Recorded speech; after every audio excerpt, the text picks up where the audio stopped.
বন্ধুপ্রতিম দেশ ভারতের সম্মানিত হাই কমিশনার, মঞ্চে উপবিষ্ট আছেন আমাদের নব্য মনোনীত প্রধানমন্ত্রীর বিশেষ সহকারী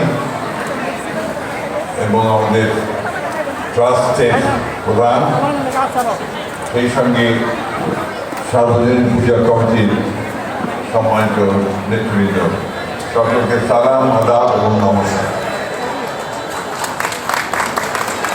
আমি আগেও অনেকবার বলেছি যে সবচেয়ে কঠিন কাজটা হচ্ছে প্রধান অতিথি, কারণ পুরো সময়টা থেকে বসে থাকতে হয়, সবার কথা শুনতে হয়, তারপরে যখন তার বক্তব্য দেওয়ার সময় আসে তখন আর কোনো মনোযোগ কারো থাকে না। এটাই স্বাভাবিক।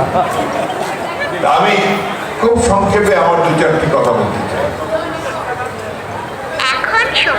আমরা আজকে আমি আপনাদের অনুষ্ঠানে আসার জন্যে আমি হবিগঞ্জ থেকে 12টার সময় রওনা হয়েছি এবং সরাসরি এখানে উপস্থিত হয়েছি।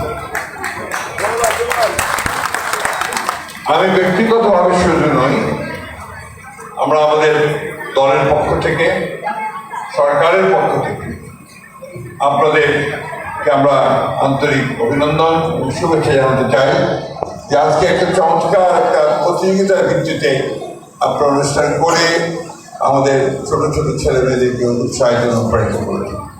আমি একটা জিনিস লক্ষ্য করেছি, এখানে যখন আমাদের শিশুরা বা কিশোরীরা যখন পুরস্কার পেয়েছে, জেনে যখন পুরস্কার নিচ্ছিল, তারা আবেগে অভিভূত হয়ে যাচ্ছিল।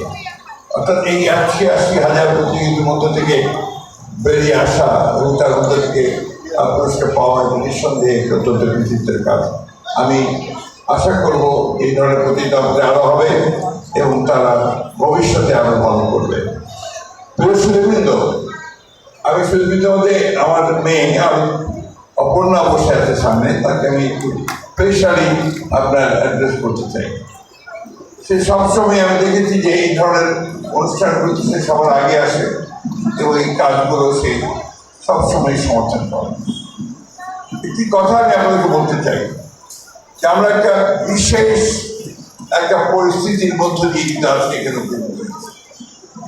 একটা ছাত্র জনতার অভ্যুত্থানের মধ্য দিয়ে একটা ফ্যাসিস্ট সরকারকে পরাজিত করে আমরা একটা নতুন সুযোগ তৈরি করছি।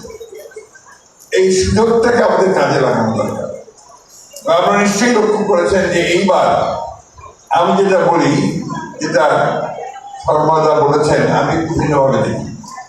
আমি বলি যে এইবার বাংলাদেশের সত্যিকার অর্থেই যারা স্বাধীনতা প্রেমিক, যারা সার্বভৌমত্বে বিশ্বাস করে, যারা 1971 সালের মুক্তিযুদ্ধে লড়াই করে সংগ্রাম করে